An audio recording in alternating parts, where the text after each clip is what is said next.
ওরা তো জীবনটা আমার বাঁচাইতে হইব। আমার কাছে সবকিছু, আমি রাস্তার ফকির ঘুরি পথে পথে।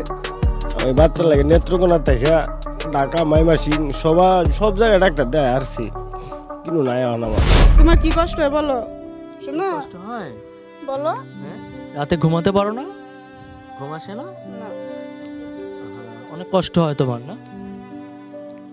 আমরা দেখতে পাচ্ছি যে ওর গায়ে অসংখ্য দাগ এবং বড় একটা অংশ কেমন ফুলে আছে এবং অন্যরকম হয়ে গেছে। ছিল, এখন দিনে দিন ফুলতাছে, বড় হইতাছে।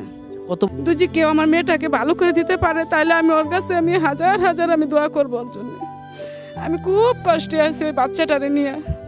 কেউ যদি এরকম আমার সহযোগিতা করতো, আমি সারা জীবন তার জন্য আমি দোয়া করতাম আমার মন প্রাণ খুলে। কেউ আপনারা আমার জন্য একটু দোয়া করেন, আমার বাচ্চাটার জন্য যাতে ভালো হয়ে যায়। আমার চামড়াগুলো তুলে দাও মা, আমার এগুলো তুলে দাও। আল্লাহ আমার এত কষ্ট দিয়েছে, আল্লাহ আমার এত কষ্ট দিয়েছে কে মা। তখন তো আমার আর কিচ্ছু ভালো লাগে না। ওর 4 বছর বয়স যখন এগুলা বলে আমি বিরাট কষ্ট পাই। দর্শক মণ্ডলী, আমার জীবনে আমি কখনো এরকম ভয়ঙ্কর বিভৎস দৃশ্য দেখিনি। আমি বললাম এই কারণে যে সত্যি আপনারা যদি সামনাসামনি দেখেন কেঁপে উঠবেন। মানে যে আল্লাহর লীলা খেলা বোঝা বড় দায়, কিন্তু আমি ঠিক জানি না যে আল্লাহ কি কারণে এরকম একটা শিশু বাচ্চাকে এরকম রোগ দেয়, যে বাচ্চাটি সারা রাত জেগে থাকে, সে কষ্টে ঘুমাতে পারে না, তার সারা গায়ে ব্যথা হয়, চুলকায়। এই একটি বাচ্চার জন্য পুরো পরিবার পথে নেমেছে, তাদের সর্বস্ব বিক্রি করে দিয়েছে। তারপরও মায়ের মন তো মানে না।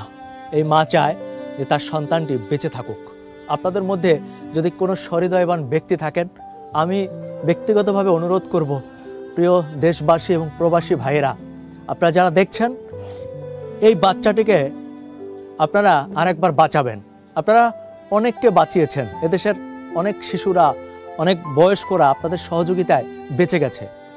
এই মরিয়মের জন্য আপনাদের সবার সহযোগিতা চাই। আমরা চাই যে মরিয়ম বেঁচে থাকুক আমাদের মাঝে। এই ছোট্ট শিশুটি যেন দুনিয়া থেকে হারিয়ে না যায়। আর এই পরিবারটির পক্ষে এখন আর কোনোভাবেই খরচ চালানো সম্ভব না। আপনাদের যার যার অবস্থান থেকে চেষ্টা করবেন এই মরিয়মের পাশে দাঁড়ানোর, এমন বিরল রোগ থেকে সে যেন মুক্তি পায়।